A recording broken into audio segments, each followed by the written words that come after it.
आते हैं कि ज़िशान भाई, मेरा सवाल आपसे ये है कि क्या हमें सच नहीं बोलना चाहिए, क्योंकि हमने अमूमन ये देखा है कि जो भी इंसान सच बोलता है उसको चुप करवा दिया जाता है या मार दिया जाता है। फिर उन्होंने एक रिसेंट अभी जो एक इंसिडेंट आया है एक जर्नलिस्ट के हवाले से, उसका जिक्र किया कि देखिए उनके साथ कितना हुआ। फिर एक दो इंसिडेंट उन्होंने और हमें बताया। तो क्या ज़िशान भाई, क्या फिर ऐसा नहीं होना चाहिए कि हम सच बोले ही ना, हम सिर्फ वो बात करें जो कि हमारे लिए ठीक हो, सच का साथ ना दें, जुल्म के खिलाफ खड़े ना हो? तो ये क्या बेहतर नहीं है? क्योंकि जो आदमी सच बोलता है या उसको तनहा कर दिया जाता है या उसको मार दिया जाता है। अच्छा, मैं आपको एक बात यहाँ पर बताऊं अमीर मोहम्मद के, ये एग्जांपल्स बड़ी छोटी हैं। मेरी एग्जांपल कोई दे या किसी भी जर्नलिस्ट की एग्जांपल दे या किसी की, सानिया बहुत बड़ा है। एग्जाम्पल छोटी कह रहा हूँ, सानिया तो बहुत बड़ा है। सानिया तो इतना बड़ा है कि अगर तमाम उम्र इस पे गिरिया किया जाए तो कम है। लेकिन इससे बड़ी एक एग्जाम्पल हमारे पास मौजूद है सैयदना इमाम हुसैन अलैहिस्सलाम की। इमाम हुसैन अलैहिस्सलाम ने करबला के मैदान में बहुत सारी चीज़ें हमें सिखाई हैं। अब मसला पता क्या है, प्रॉब्लम पता क्या है, हम किसी के साथ इख्तलाफ की बुनियाद के ऊपर हर चीज़ को जीरो से मल्टीप्लाई कर देते हैं। हमेशा ज़िंदगी में याद रखिएगा, कोई भी शख्स हो, उसकी कोई भी गलती हो, कभी भी उसकी पर्सनैलिटी को आप जीरो से मल्टीप्लाई नहीं करेंगे। जो उसकी अच्छी चीज़ें हैं वो अच्छी ही रहेंगी। अगर उससे कोई गलती होती है, उसकी अगर माफ़ी वो मांगता है तो अच्छी बात है, नहीं मांगता है तो सज़ा भुगतेगा या दुनिया में या आखिरत में। लेकिन आप उसकी ज़िंदगी को जीरो से मल्टीप्लाई नहीं कर सकते हैं। तो एक दूसरे की रंजिश में या एक दूसरे के साथ तगोदो में या लड़ाई में या झगड़े में हम बहुत सारी अच्छी बातें जो है उसको चुनना भूल जाते हैं। ठीक है, एक मैदान है, उसमें कांटे भी हैं, उसमें फूल भी हैं, आप फूल चुन लें, आप कांटों को छोड़ दें। आपको कांटों को अगर हाथ लगाने में अगर तकलीफ होती है, आपको वो कांटे चुभते हैं, तो आप कांटे छोड़ दें, सिर्फ फूल उठा लें। तो मैं यहाँ पे आपको एक मिसाल देता हूँ। सैयदना इमाम हुसैन अलैहिस्सलाम ने एक जगह इरशाद फरमाया कि जब तुम सच्चाई को तन्हा होते देखो, जब तुम ये देखो कि सच अकेला रह गया है, तन्हा रह गया है, तो मुझे याद करना। अब इट मीन्स कि ये तो सबसे बड़ी एग्जाम्पल थी ना। देखें, अब कोई एक आदमी फॉर एग्जाम्पल, किसी का अगर पैसा चला गया या उसको तन्हा कर दिया गया या उसको इवन किल कर दिया गया, ये तो एक अलग बात है। मतलब आप ये देखें कि एक शख्स एक ऐसे मरहले पे है जहां पर बड़ी बेदर्दी के साथ पहले उनको भूखा प्यासा रखा जा रहा है। फिर आप ये भी देखें कि उनका स्टेटस क्या है। मतलब मैं और आप तो कहीं पर भी नहीं आते ना, कहीं पर भी नहीं आते। उनका आप स्टेटस देखें कि कायनात के जो नबी हैं, जो नबियों के सरदार हैं, वो उनके नवासे हैं।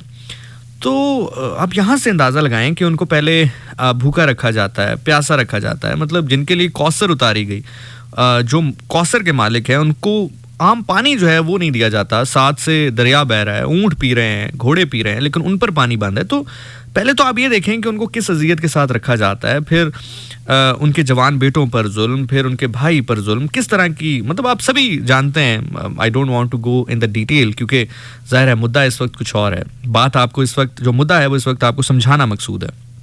फिर उनके भाई की शहादत, फिर उनके 6 माह के बच्चे की शहादत, फिर उनकी अपनी शहादत, फिर उसके बाद जो मामलात रहे सैयदजादियों के साथ, पाक बीबियों के साथ। तो आप ये देखें कि इतना जुल्म सहने के बाद भी जो इमाम हुसैन अलैहिस्सलाम प्रीच कर रहे हैं, जो हमें बता रहे हैं, वो यही बता रहे हैं कि देखो इस हद तक, देखें इमाम हुसैन अलैहिस्सलाम के बाद कोई भी सच बोलने की पादाश में बड़े बड़े लोगों के साथ जुल्म रहे होंगे, उनको कत्ल भी कर दिया गया होगा और भी बड़े मामलात रहे होंगे, लेकिन इतनी बेदर्दी, इतनी बेरहमी किसी के साथ ना की गई और मेरा ख्याल से ना शायद कभी की जाएगी। करबला भी एक ही थी और इमाम हुसैन अलैहिस्सलाम भी एक ही थे।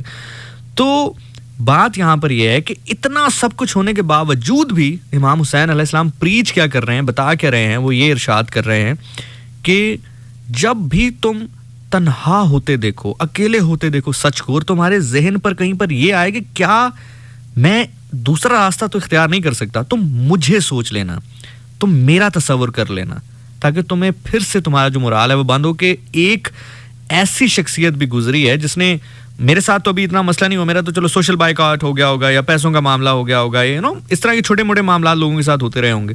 लेकिन जब आप ये सोचेंगे कि यार मेरे साथ तो सिर्फ इतना हुआ, लेकिन एक शख्सियत ऐसी भी गुजरी है कायनात में जिसके साथ इतना तवील जुल्म हुआ, लेकिन वो सच्चाई से पीछे नहीं हटा। तो एक तो ये चीज़ ज़िंदगी में याद रखना कि इमाम हुसैन अलैहिस्सलाम ने ये प्रीच किया है।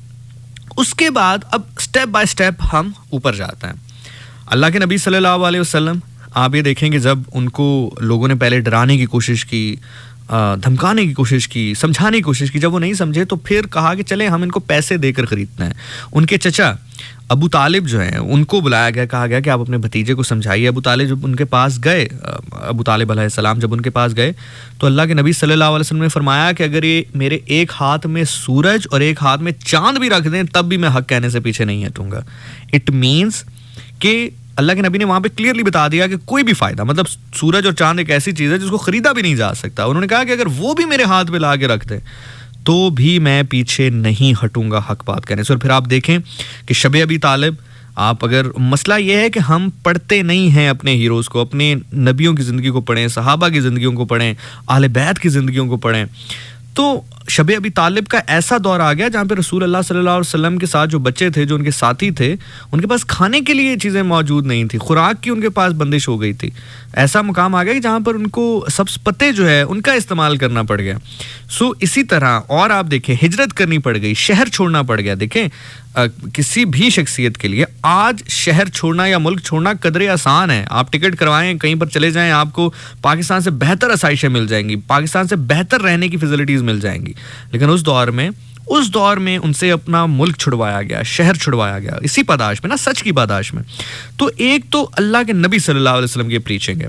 अब अगर हम इससे भी एक कदम ऊपर जाते हैं और सबसे ऊपर जाकर देखते हैं तो अल्लाह पाक का हुक्म है। अब ज़रूरी क्यों है? अब आपका जो बेसिक सवाल था, ये तो चले मैंने एक बेस बनाई ना, इमाम हुसैन अलैहिस्सलाम की ज़िंदगी आपके साथ शेयर करके, अल्लाह के नबी सल्लल्लाहु अलैहि वसल्लम की ज़िंदगी शेयर करके, उनका हुक्म शेयर करके, अब अल्लाह के पर्सपेक्टिव से अगर मैं ये चीज़ आपके सामने रखूँ, खुदा के पर्सपेक्टिव से देखें, खुदा जो है उसकी निशानी ये है कि वो कुछ फरमाए और हम उससे करें बिना लॉजिक्स और अकल के ऊपर जज करते हुए।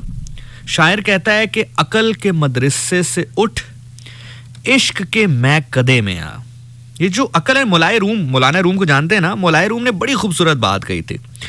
उन्होंने कहा था कि जब अकल आती है तो दोनों जहान तबाह हो जाते हैं, लेकिन जब इश्क आता है तो दुनिया भी बन जाती है और आखिरत भी बन जाती है। मैं फिर रिपीट कर रहा हूं, मौलाना रूम फरमाते हैं कि जब अकल आती है ना तो दुनिया भी खराब है, आखिरत भी खराब है, लेकिन जब इश्क आता है आपके अंदर तो आपकी दुनिया भी बना देता है और आपकी आखिरत भी बना देता है। सो अल्लाह ताला जब आपको हुक्म देते हैं बार बार कलाम पाक में, हदीस कुदसिया के थ्रू, फिर अल्लाह के नबी सल्लल्लाहु अलैहि वसल्लम के थ्रू, अहादीस के थ्रू, अब अल्लाह आपसे कहते हैं कि आपने ये काम करना है। आप अगर दुनिया में आकर अपनी लॉजिक के तहत दूसरी साइड पर निकलते हैं तो आप इनडायरेक्टली शिर्क की जानिब जा रहे हैं। क्यों? क्योंकि अल्लाह आपसे ये कह रहा है कि तुमने ये काम करना है, मैं तुम्हारा हिफाजत करने वाला हूं, मैं तुम्हारा जामिन हूं। जब आप उसके ऊपर भरोसा नहीं रख रहे हैं, देखें अल्लाह पर ईमान होना, मैं आपको बड़ी बारीक चीज ये समझाने की कोशिश कर रहा हूं, आई होप कि आप इसको समझें। अल्लाह पर ईमान होना ये नहीं है कि सूरज अल्लाह ने बना दिया, चांद अल्लाह ने बना दिया, तारे अल्लाह ने बना दिया, आसमान अल्लाह ने बना दिया। ये एक यूनिवर्सल ट्रुथ है, इसको कोई ना कह सकता है कि मैंने बनाए और ना कोई बेवकूफ़ होगा जो ये दावा करेगा। अल्लाह पर ईमान होने का असल मकसद ये है कि जो वो आपको फरमा रहे हैं, क्या आप वो कर रहे हैं या नहीं, बिसाइड इसके कि दुनिया की लॉजिकल रीज़न उसके अगेंस्ट जा रही हों। फॉर एग्जाम्पल मैं आपको मिसाल देता हूं कि जी आप जो है ज़कात दें, ठीक है। अब लॉजिकली अगर आप मैथमेटिशियन में देखें तो आपके हाथ से पैसे जा रहे हैं, आपके हाथ पैसे आ नहीं रहे, आपके हाथ से पैसे जा रहे हैं, लेकिन अल्लाह कह रहा है तुम ज़कात दोगे, मैं तुम्हारे माल को भी साफ कर दूंगा और तुम्हें एक्स्ट्रा अता करूंगा, ठीक है। अब आप लॉजिकली देखें तो आप कहेंगे नहीं यार ये तो मेरे पास पैसे जा रहे हैं, मेरा माल कोई ऐसा तो नहीं कि कोई मतलब कोई गंदा माल है कि मैं उसको साफ करवाऊं, बस ठीक है, बस मैं रख लेता हूं। लेकिन अल्लाह आपसे कह रहा है कि नहीं, मैं तुम्हारे माल को साफ कर दूंगा, इसमें इजाफा भी कर दूंगा, तुम ज़कात दो। अब आप लॉजिक्स को साइड पे किए बिना, बिल्कुल साइड पे करके ज़कात दे दें, ये अल्लाह का हुक्म है, ये अल्लाह पर ईमान है। इसी तरह आप अल्लाह ताला आपसे कहता है कि तुम्हारे पास अगर इस्तात है तुम मेरी हज के लिए आओ। अब आप कहें जी नमाज तो मेरी अपने घर में भी पूरी हो जाती है, ठीक है, मैं उसी पैसों को थाईलैंड चला जाता हूँ या कोई बिजनेस ट्रिप कर लेता हूँ या कोई कारोबार खोल लेता हूँ, और अपनी एक दुकान है, एक दुकान से मुझे इतना आ रहा है कि मैं हज पे जा सकता हूँ, चलो मैं हज पे नहीं जाता, मैं दूसरी दुकान खोल लेता हूँ। नहीं, लॉजिक नहीं, लेकिन आपके पास है तो आप जाएं। आप बाकी मामला, अल्लाह ताला कहता है तुम लोगों को खाना खिलाओ, मैं तुम्हारे रिस्क में बरकत डालूंगा। अब प्रैक्टिकली तो आपके हाथ से जा रहा है, मतलब आपके पास अगर 2 रोटियां तो 2 रोटी में से आप अगर एक किसी को दे रहे हैं वो तो आपसे जा रही है अगर दुनियावी नजर से आप देख रहे हैं। लेकिन अल्लाह कह रहा है तुम दो मैं तुम्हें दूंगा, तो अल्लाह पर ईमान होने का जो मतलब है वो ये नहीं है कि आप कहें जी ये घोड़ा अल्लाह ने बनाया, ये तोता अल्लाह ने बनाया। अक्सर लोग कहते हैं ना, देखें जी ये आबशारी सब कुछ अल्लाह ने बनाई, ये और ये आपको एक और चीज भी बताऊं, ये अल्लाह के शायान चीजें भी नहीं है। मैं आपको बहुत बड़ी बात कर रहा हूं यार। आप आजकल के दौर में अक्सर लोग कहते हैं कि जी फलां मुल्क ने मसनूई चांद बना लिया, फलां मुल्क ने मसनूई सूरज बना लिया, सितारे बना लिए, फलां जगह पे मसनूई बारिश भी हो जाती है। इवन पाकिस्तान में होती है, जब कहत पड़ जाए तो आपको पता है पाकिस्तान में भी ऐसा निजाम मौजूद है जहां पे मसनूई बारिश करवाते हैं। तो देखें जी अल्लाह से मुकाबला है। तो मैं हमेशा उन लोगों से कहता हूं ये अल्लाह से मुकाबला नहीं है। क्यों आपको ये मुकाबला इसलिए लगता है क्योंकि आपने अल्लाह को रखा ही इस पैरामीटर के अंदर है। ये बिल्कुल ऐसे ही है कि जो काम आप कहते हैं कि इमाम अली अलैहिस्सलाम करें, वो तो कलंदर कर देते हैं। समझ रहे हैं मेरी बात को? ये बिल्कुल ऐसे ही है। जैसे फॉर एग्जाम्पल, चले मैं और आसान एग्जाम्पल देता हूं। जो काम आप डेप्यूटी कमिश्नर से करवाना चाह रहे हैं वो तो असिस्टेंट कमिश्नर कर देता है, या जो काम आप असिस्टेंट कमिश्नर से कराना चाह रहे हैं वो तो एक एसएचओ कर देते हैं, या जो एसएचओ से करवाना चाह रहे हैं वो कांस्टेबल। Getting my point? तो आपने चूंकि उस पैरामीटर के अंदर रखा हुआ है खुदा को, खुदा के तो शायानी ये तो चीजें कोई बहुत छोटी हैं। खुदा की जो जात है, जो खुदा का कह लें कि ताकत है, जो खुदा की एक नूर है, जो खुदा का पैरामीटर है, वो तो ये चांद सूरज सितारे आसमानी तो बहुत छोटी चीजें हैं। ये तो वो तो कुन कहता है चीजें हो जाती हैं। न जाने उसने कितनी और बना रखी हो, न जाने कितनी और बनाना चाहे हो तो बना सके।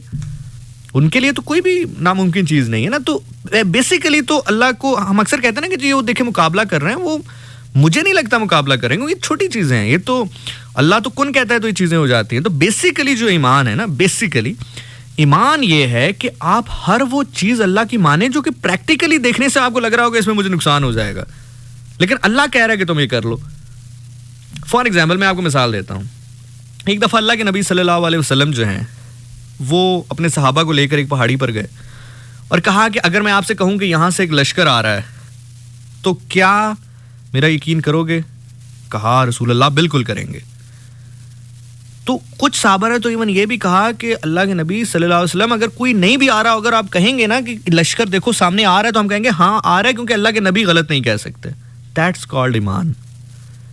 Getting my point? सो इसलिए जो मैं आपसे आपको बताने की कोशिश कर रहा हूं कि सच के साथ खड़े रहना, जुल्म के खिलाफ खड़े रहना जरूरी इसलिए है कि अल्लाह आपसे कह रहा है कि आपने खड़े रहना है। बाकी दूसरी तीसरी चौथी चीज तो हटा दे साइड पे। मैं अभी रिसेंटली पेशावर गया सफर इश्क पे। एक सूफी मिले मुझे, एक बुजुर्ग मिले, फकीर आदमी थे। हमारी बात चल निकली और मौजू था जन्नत। क्योंकि हमेशा जिंदगी में याद रखिएगा, हम कुछ भी कर रहे हैं, तायीद कीजिएगा मेरी बात की अगर आप माने इसको, तो हम जिंदगी में जो भी कर रहे हैं वो इसलिए कर रहे हैं कि हमसे कुछ ऐसा हो जाए कि हमें जन्नत मिल जाए। फॉर एग्जाम्पल हम लंगर खिलाते हैं, ठीक है, फॉर एग्जाम्पल हम ज़ियारात पे जाते हैं, फॉर एग्जाम्पल हम हज पे जाते हैं, ज़कात देते हैं, कुछ भी जिंदगी में करते हैं बस इस कोशिश में कि अल्लाह हमसे कुछ ऐसा करवा दे कि जिसकी वजह से जन्नत मिल जाए। जन्नत पे हमारी बात हो रही थी, अल्लाह के नबी सल्लल्लाहु अलैहि वसल्लम का जिक्र हुआ, तो उस फकीर ने कहा कि यार बाकी सारी चीजें तो छोड़ो, हम डिस्कस कर रहे थे कि वहां पे दूध की नहर होगी, शहद की नहर होगी, ऐसा होगा। उन्होंने कहा कि यार बस इतना सोच लो कि वहां पे रसूल अल्लाह होंगे, आप जब चाहे उनको देख सकते होंगे। बस ये एक चीज तसव्वुर दिल में रखें और फिर देखें कि आप जन्नत के लिए कैसे भागते हैं, उसके लिए मेहनत करते हैं। सो सेम जो मैं आपके सामने पॉइंट रखना चाह रहा हूं कि जब अल्लाह आपसे कह रहा है कि ये करो, अगर तो आप कहते हैं कि ला इलाहा इल्लल्लाह मुहम्मदुर रसूलुल्लाह, मैं ईमान रखता हूं अल्लाह पे, तो दैट्स इट। फिर आपको गोली लगे, आपको पत्थर लगे, आपको भूख आए, आपको प्यास आए, आपको कुछ भी हो, आपके मालिक ने कह दिया है कि आपने करना है, दैट्स इट। आई होप कि आपको जो है वो जवाब समझ में आया होगा।